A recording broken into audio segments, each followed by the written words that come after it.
Usap-usapan naman ang bagong magazine cover ng Barda. Tampok bilang cover ng isang sikat na magazine ang on-screen love team ni Barbie Fortesa at David Licauco na umani naman ng mixed reaction mula sa mga netizen. Chika nila ay di raw nila ito gets at parang nagulat lang ang mag-partner. Bet na bet naman ito ng ibang fans. Go!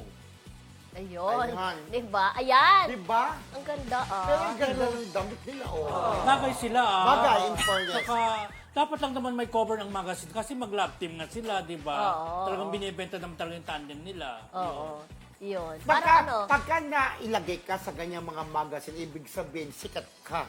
Di ba ganyan, cover-cover kasi ang Cover lang naman yan, di ba? Hindi. Kasi sa isang magazine po, nag-iisip din yung editorial staff kung sinong dapat nilang i-cover para mabili kanilang magazine. O, lalo ng usang magazine, di ba? Kung sinong mabenta, sinong maraming Yes. fans, yun nilalagay sa cover. Correct. At sikat ang love team na Barda. Kaya dyan nilagay. Oo, di ba? syempre ang magdi-dislike lang naman dyan yung Yung mga mga fans Jack- ng ano, Jack B. Jack B. Jack B. Jack B, di ba? Oo.